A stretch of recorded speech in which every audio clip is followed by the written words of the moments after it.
Oi, voltando aqui com o nosso desafio 2020 sem lixo. Hoje é o segundo vídeo. Na semana passada a gente falou sobre a meta lixo zero, o que é essa meta, né? Que seria um primeiro passo para a gente começar o ano sem lixo. Então, o primeiro passo é a gente pensar na meta, né? No alcance dessa meta, que é de 90% de desvio do aterro sanitário, ou seja, 90% pelo menos dos nossos resíduos a gente tem que reciclar e compostar. E aí eu deixei de desafio no final do vídeo para vocês, de vocês fazerem um reconhecimento dos resíduos que vocês geram, né? Eu fiz também na minha casa. Durante uma semana juntar esses resíduos para saber tudo que tem, para pensar o que é mais difícil da gente resolver e por onde começar, né? Então, a partir de hoje a gente vai analisar esses resíduos, né? Pensar nas melhores destinações, entender um pouquinho mais de reciclagem para saber o que dá para reciclar e o que não dá e por quê. E aí a gente vai fazer o esforço de alcançar a meta mesmo, numericamente, dos 90%. Então, assim, é uma ótima forma da gente começar uma vida com menos lixo. Então, a gente começa buscando a meta lixo zero, que é de 90% de desvio do aterro sanitário. E aí, depois, a gente vai aprimorando aos pouquinhos todo tipo de rejeito que a gente ainda gera em casa, ou seja, que a gente não consegue reciclar nem compostar. Então, vamos começar analisando esses resíduos?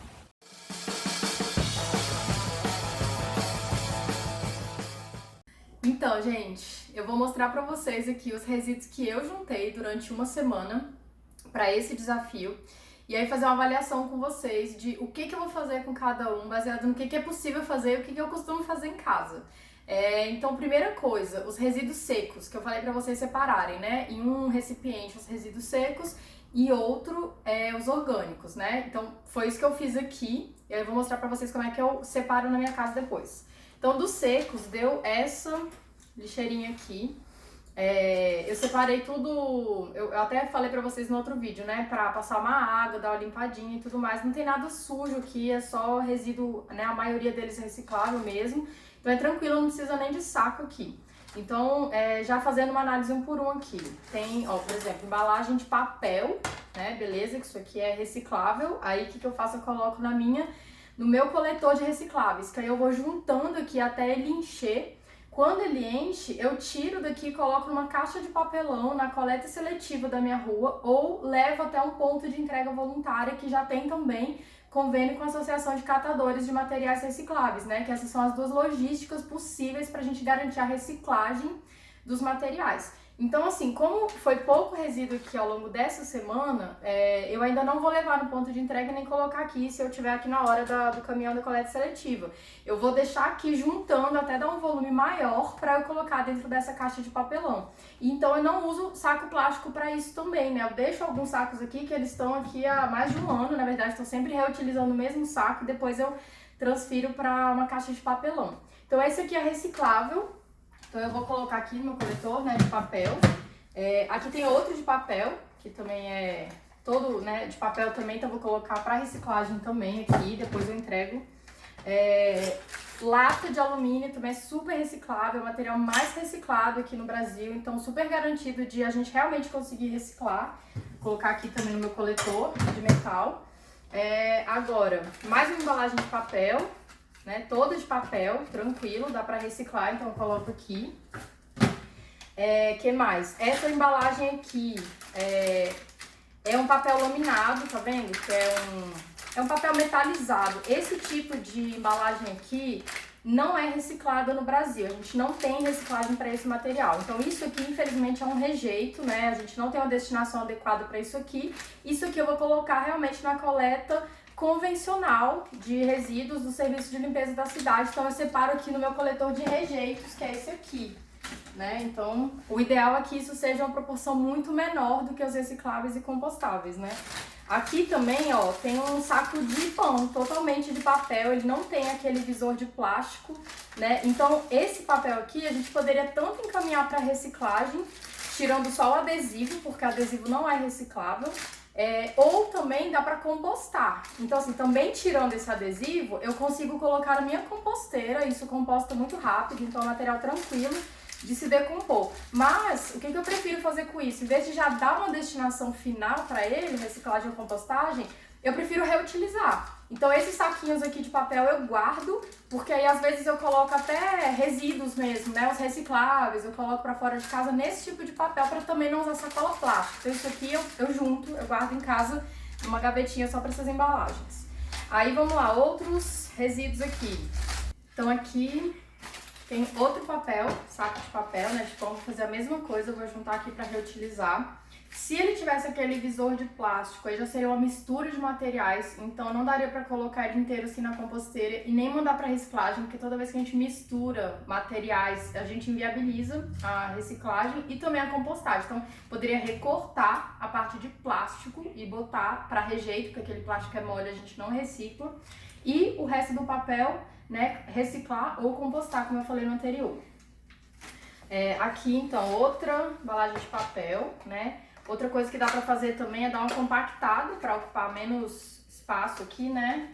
Fazer menos volume. Então posso colocar aqui para reciclagem também. E agora vem os rejeitos que, infelizmente, eu gerei que não são recicláveis nem compostáveis.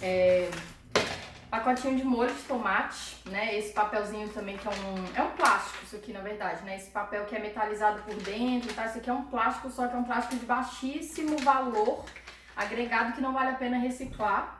E aí a gente, infelizmente, tem que mandar para o aterro sanitário. Assim como, ó, esse tipo de plastiquinho mole, assim, ó, transparente, tem um valor muito baixo. Quase nenhuma cooperativa de catadores pega isso aqui e realmente consegue mandar para reciclagem. Então isso aqui a gente também não consegue reciclar.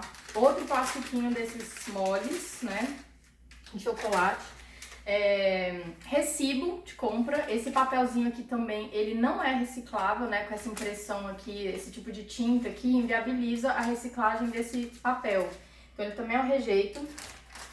Esse plastiquinho mole também de polpa de fruta, a gente também não consegue reciclar. Em geral, plásticos a gente consegue reciclar aqueles mais duros, tipo de garrafa PET pra cima, embalagem de material de limpeza, de shampoo, esse tipo de plástico, ele tem uma viabilidade muito maior de reciclagem no Brasil, e é o que a maioria das associações de catadores coletam e conseguem enviar para a indústria, né? Esses aqui, eles não têm muito valor, eles mesmo reciclando têm um valor baixíssimo, perdem muita qualidade, então eles acabam separando e mandando para o aterro sanitário. Aqui também é a mesma coisa, esse tipo de plástico aqui, ó, muito molinho assim. Então isso aqui tudo foi a parte de rejeitos, né, que eu gerei essa semana. E aí esses rejeitos, então, eu coloco aqui no meu coletor, que eu coloco na coleta convencional. Então, dessa lata aqui, foi mais ou menos assim, uns 2/3 de papel e metal que dá para reciclar e mais ou menos 1/3 de rejeito. E agora eu vou mostrar pra vocês o orgânico que eu separei. Eu coloquei na geladeira pra não ficar dando cheiro, nem produzindo chorume na pia, né? Então foi essa bacia aqui. Então dá pra ver aqui, ó, alguns restos de vegetais, né? De alface, banana, filtro de café. Isso aqui é um papel vegetal que veio embrulhando um queijo de castanhas que eu comprei.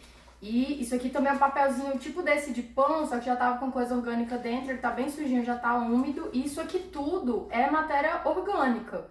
Então isso aqui, se eu mandasse aqui junto com a coleta convencional, né, com os resíduos aqui que não dá pra reciclar, na coleta do caminhão que vai pro aterro sanitário, isso aqui em pouco tempo ia começar a se degradar, ia produzir poluentes, né, de vários tipos, infiltrar no solo, né, o chorume que ia ser produzido. Também com o tempo ele começa a produzir metano, que é um gás muito poluente, que ele é 21 vezes mais poluente que o gás carbônico, então é um gás que é muito relevante para o aquecimento global. Então esse que é o grande problema da gente mandar matéria orgânica para o aterro sanitário. E também porque existem outras soluções mais inteligentes, como a compostagem, né? Em vez de mandar para aterro sanitário para ficar poluindo. E aí é isso que eu faço em casa. Com esse tipo de orgânico aqui, eu já coloco direto na minha composteira.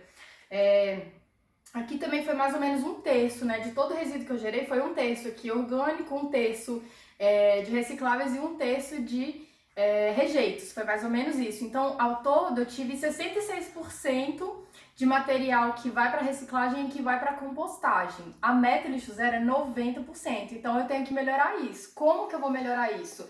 Reduzindo os meus rejeitos. Então eu tenho que começar a substituir ou realmente deixar de usar essas embalagens que são rejeitos, né, que não são recicláveis. Antes de destinar esse resíduo aqui, orgânico, vou mostrar para vocês o que foi do banheiro também. Então no banheiro teve esse rolinho de papel higiênico, essas hastes, né, de papel e cabelo. Papel higiênico eu não gero no meu banheiro, depois mais pra frente eu vou explicar pra vocês como é que funciona, como é que eu faço com isso. Mas aí esse papelzinho aqui, ele degrada muito rápido, papel também é um material orgânico, então eu posso colocar junto com o orgânico que vai pra compostagem. Essas hastes de papel, mesma coisa, e cabelo também, então isso aqui tudo eu consigo compostar.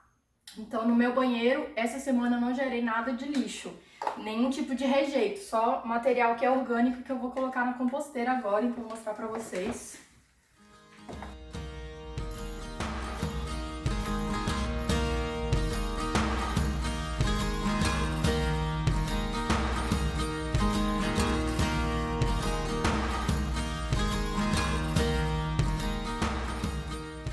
Então, eu mostrei pra vocês uma separação aqui de casa e uma geração de resíduos bem, acho que comum de ser encontrada nas casas, né, brasileiras, nada demais. Essa semana eu não tava ainda fazendo um esforço para reduzir a geração dos meus rejeitos e tal, eu tava justamente querendo deixar algo mais acessível e normal pra vocês, né, pra vocês verem que já começando de uma geração básica e comum de resíduos, a gente já parte de mais ou menos uns 66% de potencial de reciclagem e compostagem. Então o que faz diferença é a gente destinar isso de fato para os lugares corretos, a gente botar numa composteira ou assinar um serviço de coleta de orgânicos para compostagem, ou levar até um lugar, né, um sítio, uma fazenda de algum parente, amigo que faça isso também, né, dar uma destinação correta dos orgânicos e também levar os secos, né, os recicláveis até uma cooperativa de catadores, seja na coleta seletiva do seu bairro se tem, ou no ponto de entrega voluntária, ou na própria sede da cooperativa de catadores, né? Então, assim, é totalmente possível a gente já começar de uma meta alta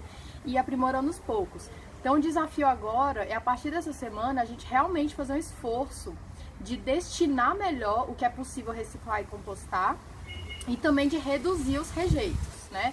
Então, a partir dessa semana, a gente vai fazer o seguinte: quem ainda não destina os resíduos recicláveis para uma cooperativa de catadores e quem não destina ainda os orgânicos para compostagem, pode fazer esse esforço de buscar onde que estão essas cooperativas, né? Procura no site do Serviço de Limpeza Urbana da sua cidade, horários de coleta seletiva se tem, contatos das cooperativas de catadores geralmente tem também no site, né? Então busca os contatos para dar uma destinação correta ou leva até um ponto de entrega de materiais recicláveis que você conheça, no supermercado, numa loja, algum ponto coletivo, no seu bairro, né? Então você pode dar essa destinação. E agora vamos pegar firme no desafio para tentar reduzir os rejeitos. Então é observar os rejeitos que você gera na sua casa, na sua rotina, e cada um vai ter resíduos diferentes, né? Porque vocês viram, é muito pessoal, né? O resíduo que a gente gera vai de acordo com a nossa alimentação, as nossas escolhas. E então, assim, no caso do meu ali, tinha umas embalagens que eram rejeitos basicamente de alimentos. Então, qual vai ser a solução para mim? Tentar reduzir o consumo de alimentos embalados daquele tipo. Então, se eu comprei um molho de tomate embalado, eu sei que eu posso fazer um molho de tomate, né? Eu posso comprar os tomates sem saquinho nem nada e fazer o molho em vez de ter que comprar industrializado, embalado. Então, para cada resíduo vai ter uma solução que a gente vai ter que pensar. Nem tudo é tão óbvio assim, nem tudo vai estar lá no Google, como substituir tal coisa por tal coisa. A gente tem que ir construindo soluções aos poucos. Mas para a gente realmente gerar menos resíduo e a gente alcançar o nosso desafio de conseguir esse ano realmente não gerar lixo, ou pelo menos alcançar a meta lixo zero, que é no máximo 10% de lixo, né, de rejeito, que não tem solução, a gente tem que ir fazendo um por um, aos poucos, fazendo substituições aos poucos. Mas de cara, já essa semana, fica de desafio encontrar os canais de como destinar os recicláveis para as cooperativas de catadores e como destinar os orgânicos para a compostagem, beleza? Fica isso então de desafio. Semana que vem a gente começa já entrando em detalhes de algumas substituições bem específicas que fazem muita diferença também.